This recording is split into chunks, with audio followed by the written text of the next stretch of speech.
Starling Marte could be on the move this offseason. In this video, we'll take a look at 3 possible landing destinations for the 36-year-old outfielder.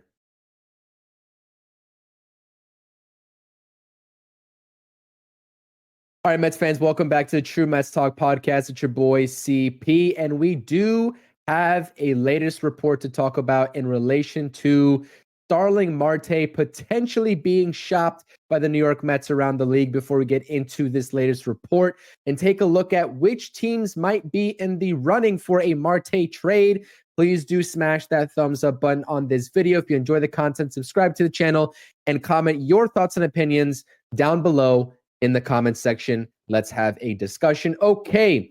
Recently, we heard from both Will Salmon and Pat Ragazzo that the Mets could be making Starling Marte available via trade and could be looking at some pitching help, particularly the relief side of things.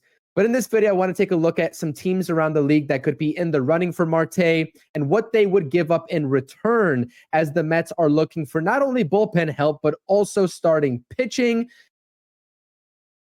Let's get into it. This was very hard for me to deduce and think of in terms of which teams around the league would take on a 36-year-old outfielder that is transitioning from an everyday player into more of a fourth or fifth outfield type. And I will say, Starling Marte does not have to be traded by the New York Mets, as I went over in a previous video on this channel. Make sure to go check that out. He could be a platoon option at DH if the Mets go the lefty route, whether it's giving a guy like Ron Mauricio some time. We heard good news about him going ahead and starting baseball activities, which is awesome.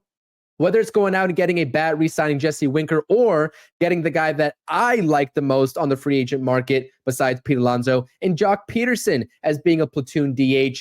Marte, quite simply, just does not have that premier bat-to-ball skills, or also the power aspect. How many days in a row at one point in the 2024 season when he was on the field did he go without hitting a home run? You see the 2024 metrics for Starling Marte: 269 batting average, 7 home runs, a 327 OBP, and a 715 OPS. He mashes lefties. He hit very well against left-handed pitching in 100 at-bats, north of an 840 OPS against lefties. And that's also a selling point that the Mets could persuade teams that are looking for that fourth or fifth outfielder to complement their outfielding core.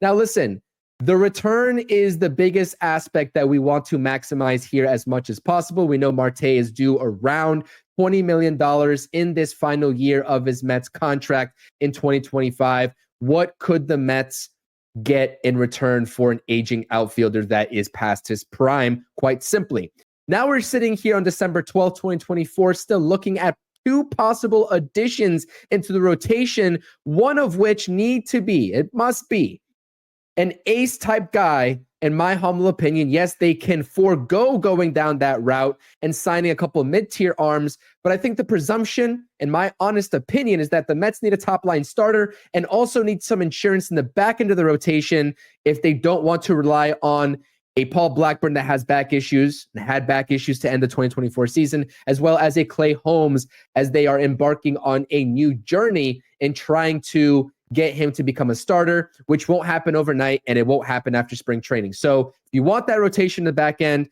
Montgomery, even with the inflated statistics in 2024, we know he posted over a 6.20 ERA in Arizona after he got a pretty nice deal AAV-wise. And the Arizona Diamondbacks front office was very open to how big of a mistake that was.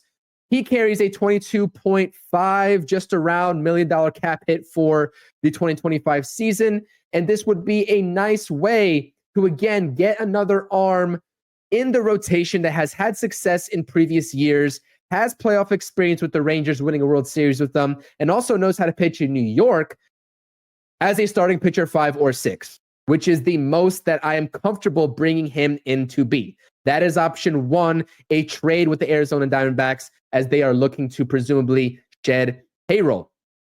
Option number 2 is Pittsburgh Pirates reliever, a 2-time All-Star in 2022 and 2023, David Bednar, that got pulled from his closing duties in 2024 with how bad he was, posting an ERA north of 5 after coming off of a spectacular couple of seasons, like I just mentioned, that he was an all-star in, David Bednar is an intriguing arm because at this point, he's got one more year left of his contract after the 2025 season. So he's got the controllability. And also, he doesn't need to be a closer or even an option in high leverage situations. Presumably, you're still going to trust in Daniel Nunez more. You'll still trust in Reed Garrett more. And obviously, you've got Edwin Diaz.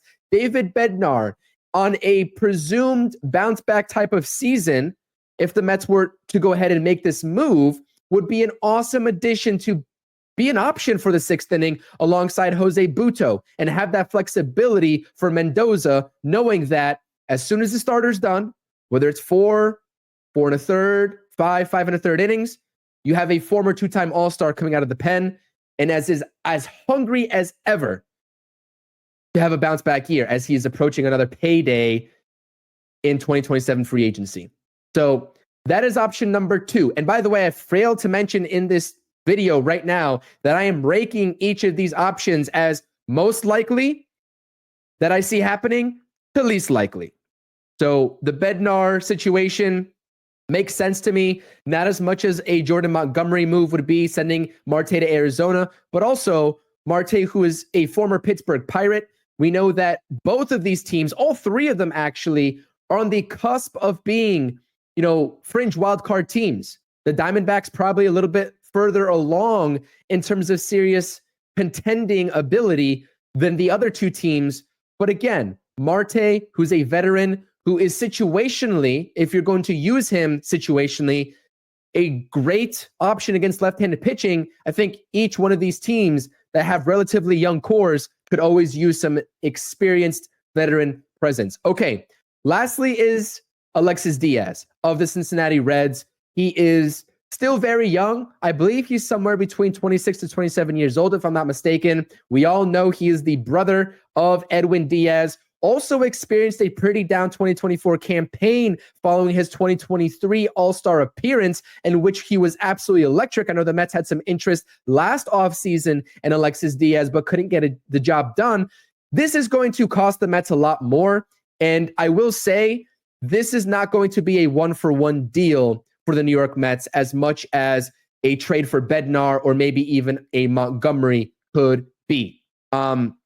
This would be a package deal, presumably with a prospect around the 12, 13, 14 range that can play corner infield, particularly third base for the Cincinnati Reds for the future. In the future, a guy like Jesus Baez, maybe, just throwing a prospect out there for you all to consider, could be packaged alongside Marte, who again, the Reds have a relatively young core and are looking for a veteran bat, could fit the mold situationally for them. Diaz also has a lot left in the tank. He has an electric, lively arm, just like his brother. And even despite having a down year, right, he has controllability left on his contract, and he has multiple years of controllability, which is a little bit of a different situation than David Bednar's only 1 year of controllability past the 2025 season. I think, Alexis Diaz has 2 to 3 years after the 2025 season in which he would be under control.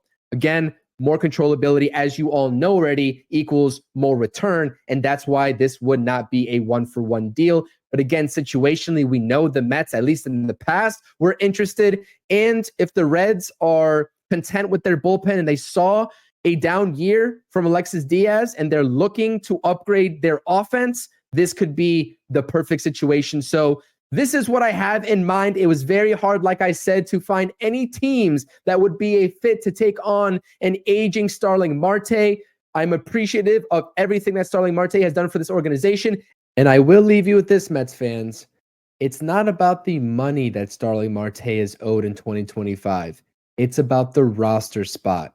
Creating another open roster spot to give to one of the young guys in Gilbert or Mauricio, as we mentioned previously, going out and exploring a trade, perhaps for a Robert Jr., or even going out in the free agent market, or at least what's left of it, to try to find that capable, competent, everyday DH. But on the flip side, as we mentioned before, and as we heard in the Soto press conference today, as he was officially introduced as a New York Met, he is good buddies with Starling Marte, and it would be hard to envision perhaps moving Marte, given that he could have been the factor of Soto becoming a Met in general. Again, the Mets are not going to rush this type of trade. They are looking, they are actively shopping for what's out there and what possible return they could get, but nothing is imminent as of right now. So we'll see what Marte's future holds in Queens. If you enjoyed the content, if you enjoyed the discussion, please do again